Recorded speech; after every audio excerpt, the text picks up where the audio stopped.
Let's go on a trip for our wedding anniversary. You're always working so hard and we deserve a treat.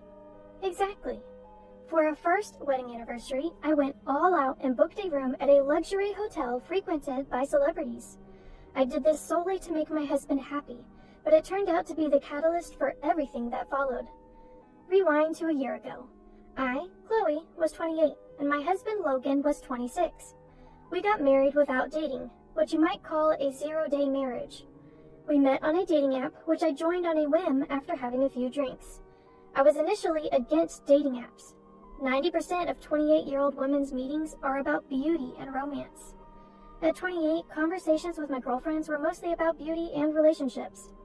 It seemed like everyone was getting married and I was getting sick of people flaunting their happiness on social media. Then, one of my friends started using a dating app. I was skeptical but intrigued. The stories about the unknown world are interesting, and the drinks go well. The more I heard, the more interested I became. So I joined the app while a bit tipsy. The next day, when my hangover finally wore off, I was shocked. My inbox was flooded with messages. Since I've started this, why not have a little fun? That's what I thought as I replied to some messages out of curiosity. I chatted with a few people, but conversations with strangers usually fizzle out. The only person who caught my interest was Logan. After about a month of back and forth, we decided to meet. Maybe because we'd been talking every day, meeting for the first time felt like catching up with an old friend. On the first day we met, Logan said, "Let's date with the intention of getting married." I had a feeling it would come to this. Of course, I had my doubts, but I went with it. Since we were considering marriage, we quickly arranged a family meeting. Looking back, I was definitely caught up in the moment. My parents were shocked, but they were happy about their usually unromantic daughter's sudden announcement. Then came the family meeting at Logan's house. In hindsight, I should have sensed something was off. "Mom, I brought home my future wife," Logan announced, clearly excited. I felt a bit embarrassed, but Logan's mom, Grace, and his sister, Lily, came out with the same level of enthusiasm. When I greeted them, "Nice to meet you," Grace said, "Absolutely, nice to meet you too. Let's drop the formalities, we're becoming family after all." I felt happy, thinking what a wonderful family they were. The tension quickly melted away, and it felt like we'd known each other for years. Just when I thought it was time to leave, Lily asked, "So, how much do you make a year? We're family now, no secrets, right?" I was a bit taken aback by the sudden intrusive question. Logan jumped in, "I've just changed jobs, so I'm making an entry-level salary. But she's been a nurse for 8 years, so she makes twice as much as me." It was true, give or take. I didn't want to get into details, so I just laughed it off. Grace then said, "Wow, you're rich. What a fortunate marriage," and patted Logan's shoulder. He seemed proud for some reason. I felt a bit uneasy, but didn't think too much of it at the time. Logan's dad had passed away 5 years ago. They were living off Lily's part-time cleaning job and Grace's pension. Apparently, Logan was also contributing from his modest salary. Grace then asked, "So, where will you live? In an apartment?" I replied, "Actually, I bought a condo last year thinking I might not get married, so we're planning to live there." Lily responded, "You own a condo? Must be nice being rich. Good thing you're getting married. You should thank Logan." I quickly said, "No, I financed it fully. The mortgage isn't much different from rent. I'm just as surprised as you are about this sudden happy development." Grace then said, "We'll be counting on you from now on. We might need your help with a few things. Let's all share as a family." The word share made me feel a bit uneasy, but since it was our first meeting, I didn't press the issue. "Thank you. I look forward to your guidance if there's anything I need to improve." With that, I left for the day. Neither of us likes to be the center of attention, so we skipped a wedding ceremony and just filed the marriage paperwork. Given my job, I rarely wear a ring, so a cheap one was fine. Of course, there was no engagement ring. The proposal wasn't what I dreamed of, but I accepted that this is how it goes. After getting married, we both continued to work hard. I was in charge of the finances. I started saving bit by bit, creating a small cushion for our lives.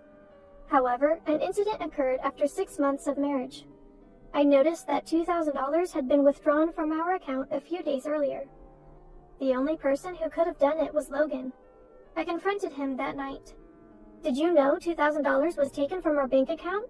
If you didn't, we need to contact the bank." Logan looked startled for a moment, but quickly became defiant. I lent it to my mom because she said she needed it. It's just a loan, what's the big deal? It's my money too. I was furious and shot back. Why would you do that without telling me? We could have discussed it. Yes, it's your money, but it's also mine. When will it be paid back? Logan retorted, who cares? She's family. She won't run away. You're really annoying about money. Logan always gets cocky when we argue. Frankly, it's exhausting. But I had a suspicion. I'd seen Logan's mom tell him she'd won $300 on a slot machine, so I figured she was gambling. They're not struggling that much financially. They own their home, and there's a pension and Lily's part-time income. They're not concerned about appearances, so they usually wear the same clothes and eat instant food because they don't like cooking. But the $2,000 incident changed something in me. Until then, all their savings were joint, but I contribute more. From then on, I decided to save the extra money separately. Still, I thought Logan was fine as long as the in-law situation didn't come up. He was working after all. Then came our first wedding anniversary. We're usually far from extravagant, but I thought we could splurge a bit for our anniversary. I was excited to announce a surprise trip when I got home, but Lily was there. She's been coming over frequently lately, eating dinner and leaving. I was starting to feel stressed about coming home to find Lily there after a long day of work. In hindsight, the timing for announcing the trip was bad. I was probably too eager to share the news about the hotel reservation I'd worked hard to get. Logan's eyes lit up when he heard about the trip, but the person who reacted even more was Lily. What? Is it that hotel they show on TV? That's not fair. How did you manage to book a luxury hotel? I confidently said, so we've never been on a trip just the two of us, so we decided to splurge this time.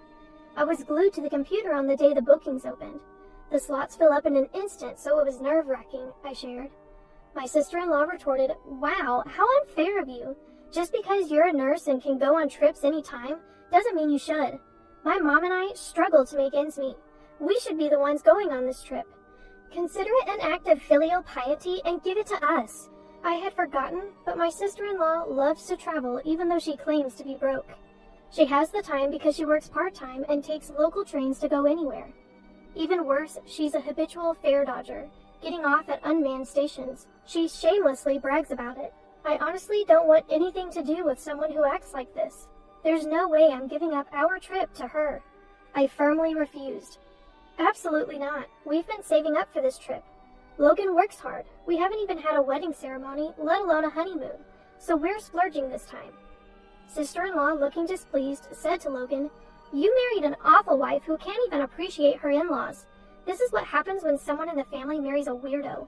You should divorce her, just like I did. Logan looked down and said nothing. That made me even angrier. Sister-in-law, feeling uncomfortable, muttered, such an arrogant daughter-in-law, and left. Logan looked puzzled as he watched her leave. The excitement for the trip was ruined. We went to bed that night in an awkward silence. I usually feel better after sleeping on it, and I had no intention of dwelling on yesterday's tension. But then something unexpected happened. The next day, Logan said something unbelievable when I got home from work. I went to go on the trip with my mom and sister, just the four of us. I couldn't comprehend what he was saying. I was, of course, against it. I had noticed Logan's phone buzzing with texts late into the night. I'm sure sister-in-law and my mother-in-law had been filling his head with nonsense. Logan said, I never thought you'd be so heartless. Marriage is about families coming together, not just individuals.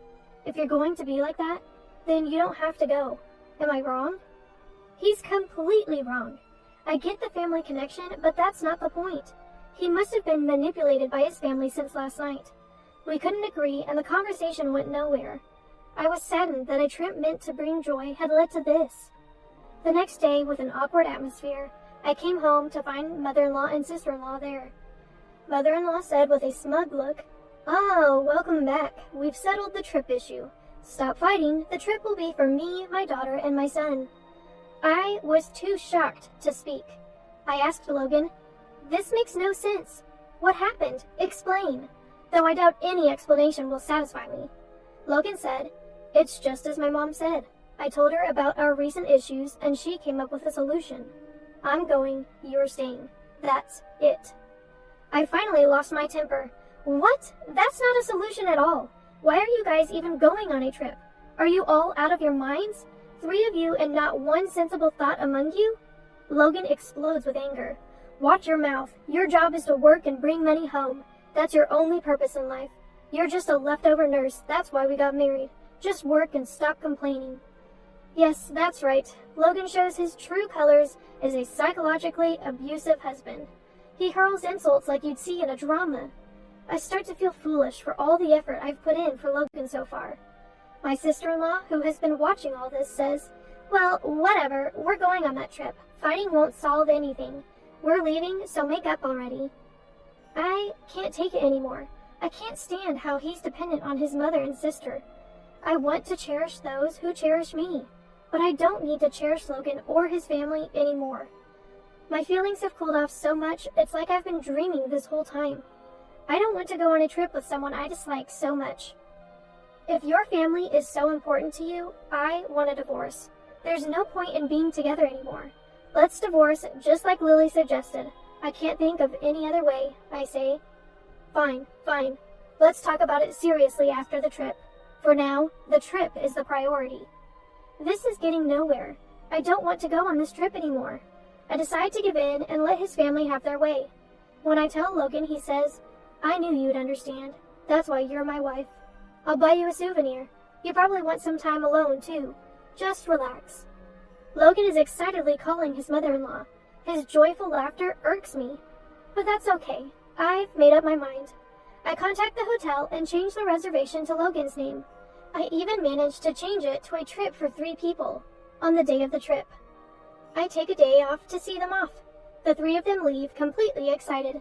They even bring suitcases for just a 1-night, 2-day trip. I can't help but laugh at the sight. Now, I'm super busy. I have a life-changing task to accomplish in these 2 days.